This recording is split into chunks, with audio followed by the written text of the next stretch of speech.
it, steady. Got it, straight now.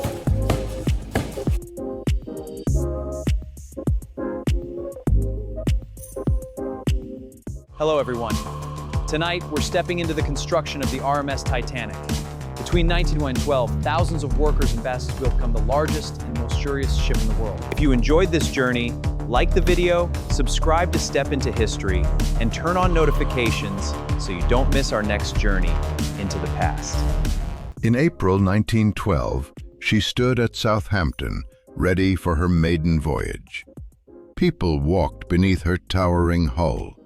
Dock workers moved along the quayside. Photographers aimed their cameras upward. Against her black steel sides, the figures of ordinary men looked remarkably small. She stretched nearly 883 feet from bow to stern. But only 3 years earlier, none of it existed. No funnels, no propellers, no grand staircase, not even a hull.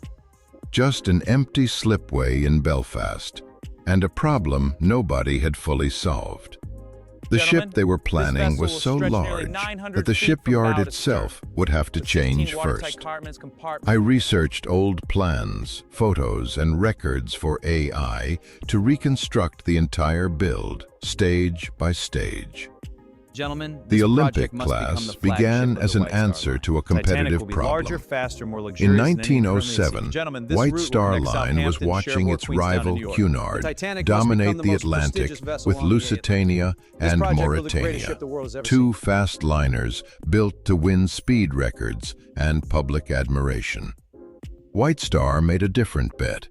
Rather than compete on speed, they would build ships known for size, comfort, and steady luxury. The crossing would not feel like endurance. It would feel like arrival. That idea became 3 ships. Olympic would launch first. Titanic would follow.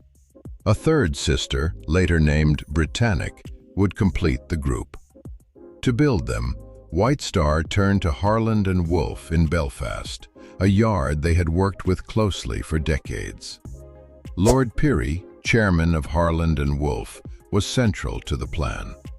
His chief designer, Thomas Andrews, had to turn the idea into drawings, measurements, steel orders, machinery specifications, and working instructions that thousands of men could actually follow. On paper, the ships looked achievable. In the yard, the problem was immediate. The Titanic would stretch more than 882 feet, far beyond what existing facilities could handle. Slipways, cranes, and working platforms had been built for smaller vessels. The shipyard could not simply begin construction and figure out the rest later. Before a single plate of the Titanic could be laid, the place itself had to be remade from the ground up. The solution was the Arrol gantry, a steel framework designed by Sir William Arrol and Company that would tower over the construction site before the ships themselves had even started. It stretched roughly 840 feet along the yard and rose more than 200 feet above the ground. Beneath it, the Olympic and the Titanic would be built side by side. Above them, cranes and working platforms would carry steel frames, hull plates, tools, and men across the entire construction area at any height and any point along the hull. Photographs of the gantry alone are extraordinary. It does not look like scaffolding. It looks like a second structure being built over the ships. Workers stand on narrow beams high above the slipways, some appearing as tiny dark figures against the steel. Others are scattered along platforms while the frame expands section by section. There is little sense of the safety systems a modern viewer would expect. The men simply climbed, balanced, and kept working. From nearby streets across Belfast, people could already see the gantry rising above Harland and Wolff. Long before any ship existed beneath it, it was the first visible sign that something far beyond an ordinary build was coming. The shipyard had changed the Belfast skyline before Titanic had contributed a single piece of steel to it.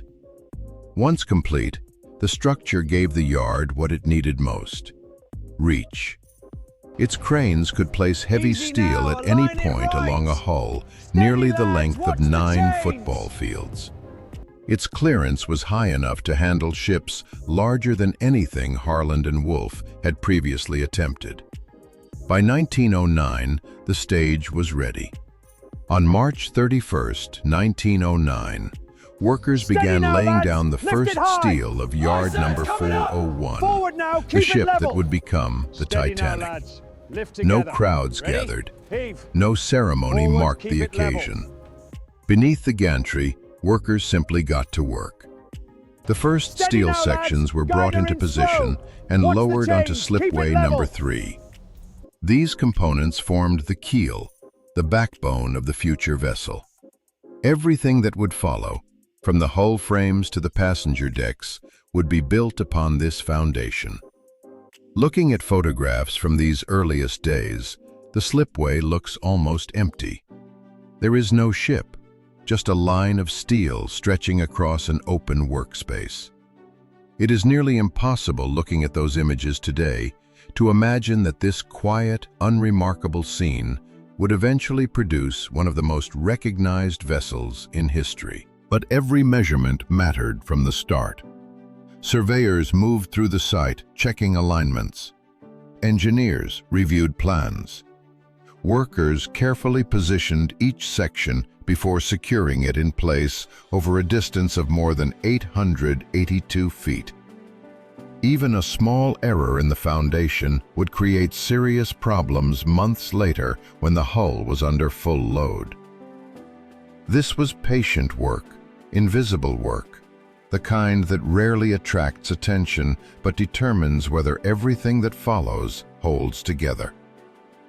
More steel arrived, more sections were added, and although the ship still existed mostly as lines on drawings and calculations on paper, something important had changed. The Titanic was no longer an idea. For the first time, she occupied a physical place in the world. Now the task was to build upward. Once the keel was in place, the ship began climbing into view. Steel frames arrived at the slipway and were lifted into position beneath the Arrow gantry. One after another, the curved sections were secured to the keel, creating the basic shape of the hull. Each frame added another piece to the outline of the future liner. Photographs taken through 1909 and 1910 tell the story better than any description. What had been an open slipway became a maze of steel columns, beams, and cross supports. The spaces between the frames filled with additional structure, and the profile of the ship became easier to recognize with every passing month. For the first time, people outside the project could see what Harland and Wolff was actually building. One photograph from this period stopped me during research. At first glance, it looks like a scale model. Then you notice the tiny figures scattered throughout the structure.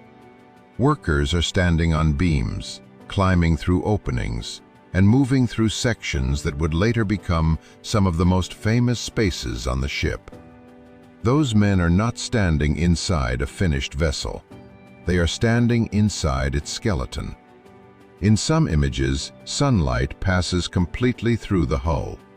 Looking from one side to the other, you can see clear through spaces that would eventually become dining rooms, passenger cabins, and corridors.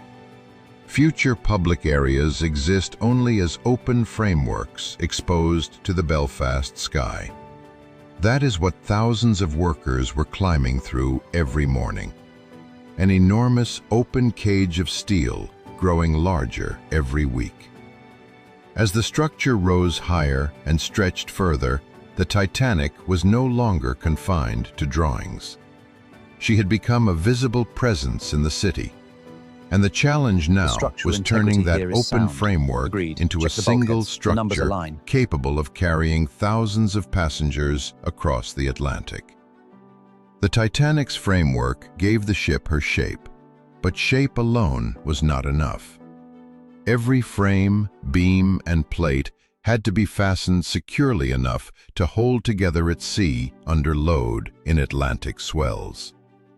In the early 20th century, that work was done with rivets, not welding, not bolts. Millions of small metal fasteners driven through overlapping steel by hand and by machine, one at a time. The process was straightforward and relentless. A rivet was heated until it glowed red, then carried or thrown to the workers waiting at the hull. One man placed it through a prepared hole. Another held it steady from one side, while riveters on the other end shaped the metal with heavy hammers or pneumatic tools until it locked tightly against the plates. Then they moved to the next hole. At peak construction, rivet teams were working across multiple sections of the ship simultaneously. The sound must have been constant. Hammer blows ringing through steel, pneumatic tools shaking against the hull, cranes moving overhead. Hundreds of these repeated actions happening at once, turning the slipway into a relentless rhythm of heat, noise, and metal. This was skilled work, and it was physically punishing. Men worked around hot metal, exposed heights, heavy tools, and steel surfaces that offered no room for error. At its peak, Harland and Wolff employed many thousands of workers across the yard. Riveters, shipwrights, engineers, electricians, carpenters, plumbers, painters, crane operators, and laborers. The Titanic was not built by one designer or one famous name. She was built through millions of repeated tasks performed over more than 3 years by people whose names almost never appear in any account of the ship. Most of their names are not attached to the images that survive. Remains in every frame, every plate, and every fastener. As the riveting continued, the open framework began to close. Spaces that had once revealed daylight through the hull were covered by steel plates. The skeleton was disappearing. The ship was taking on her outer skin. By 1910, anyone looking into the Harland and Wolff yard could see the outline of a real ship. The frames were in place. The hull stretched across the slipway. Titanic's shape was no longer hidden inside engineering drawings. What remained was the task of enclosing it. Steel plates arrived and were lifted into position by the gantry cranes overhead. Once aligned, riveting crews secured each plate to the framework beneath. For months, the ship had resembled an open steel cage.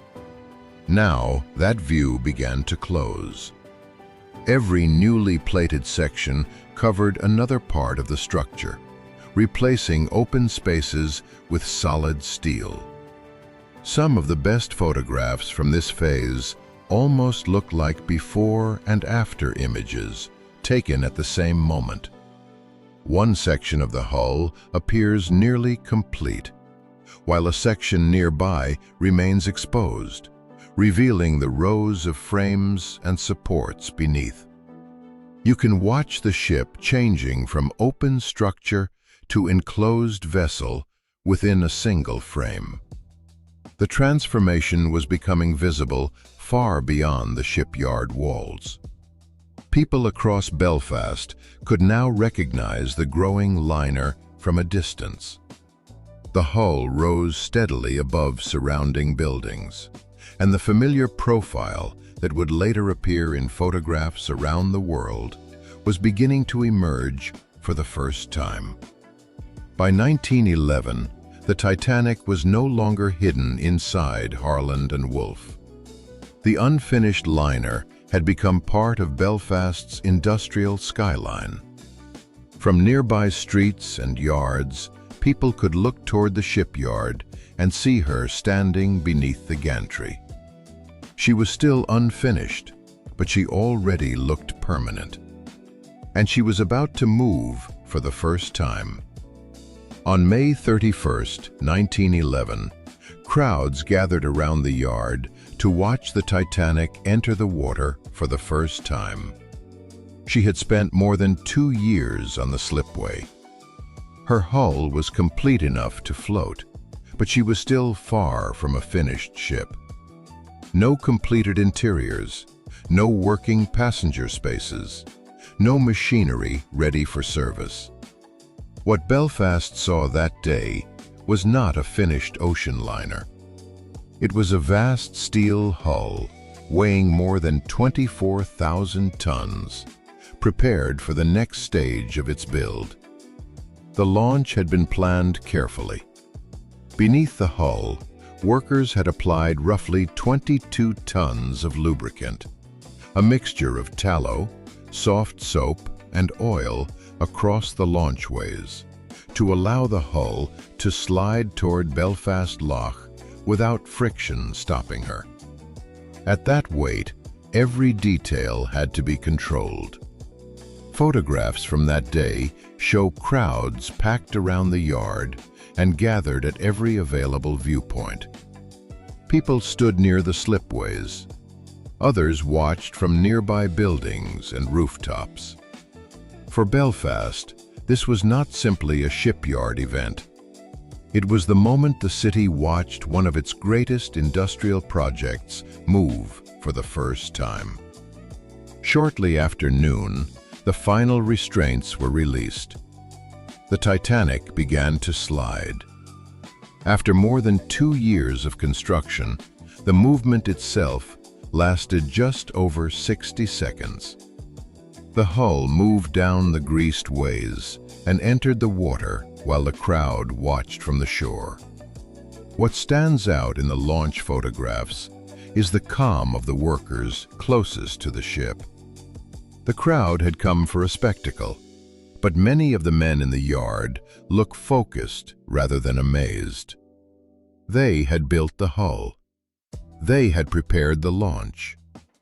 Now they were watching the next step unfold exactly as planned.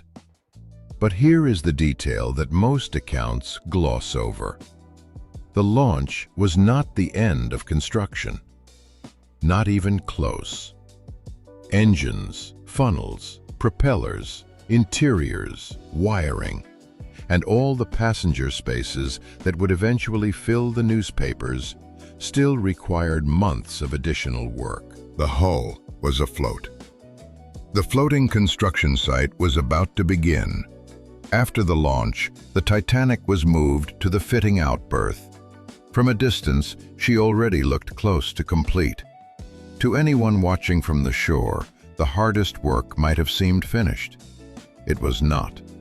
For nearly 10 more months, the Titanic was a floating construction site. Inside the hull, workers installed the machinery that would make her move under her own power. 2 large 4-cylinder triple-expansion steam engines and a low-pressure turbine placed further aft. In engine room photographs from this period, men stand beside components that rise above them like factory machinery. The inside of the ship was still a heavy industrial work site. Above deck, the 4 funnels were fitted one by one, transforming the entire silhouette of the vessel. 3 were connected to the boiler exhaust system. The 4th served ventilation and helped preserve the visual profile that the public expected of a great Atlantic liner. At the stern, the 2 wing propellers measured more than 23 feet across. In photographs, the workers standing beneath the blades look almost like they were placed there specifically to prove the scale is real. Inside the ship, craftsmen were building the world passengers would actually see. Cabins were fitted out. Corridors took shape. Public rooms were finished with woodwork, glass, metal fittings, upholstery, lighting, plumbing, and ventilation. Electricians ran wiring through the entire vessel. The grand staircase, remembered today as one of the Titanic's most iconic interiors, was at this point an active construction site filled with timber, tools, ladders, and craftsmen. That contrast defines the fitting out stage. Outside, the Titanic looked increasingly complete. Inside, workers were still building a city room by room. Behind every finished surface was the work of people whose names rarely appear in the famous story of the ship. By early April 1912, the vessel was ready. Machinery in place. Funnels and propellers fitted. Interiors complete. Systems tested. The hull that had been laid quietly on slipway number 3 on an ordinary morning in 1909 had become the largest ship in the world. 3 years, tens of thousands of workers, millions of rivets, a gantry built before the ship was, a keel laid without ceremony, a hull launched before it was finished, and 10 more months of construction before she was ready for the water. The Titanic is almost always remembered for what happened across 4 hours in April 1912. She is almost never remembered for the 3 years it took to build her in Belfast, or the engineering problem that had to be solved just to create the slipway she stood on, or the thousands of workers who built her piece by piece and never made it into the story. That is the part that gets forgotten every time the disaster gets told again. Thank you for watching Step into History. For a brief moment, you stepped into a world that once existed. A ship that captured the imagination of millions, and a construction project that pushed the limits of engineering in the early 20th century. These stories are more than the past. They are echoes of how we dreamed, built, and transformed the world around us. From the first steel laid on a Belfast slipway in 1909 to the completion of the largest ship in the world in 1912, the story of the RMS Titanic remains one of the most remarkable construction projects in history. If you want to continue exploring the cities, structures, ships, and engineering achievements that shaped our world, subscribe and join the journey. Where should we travel next?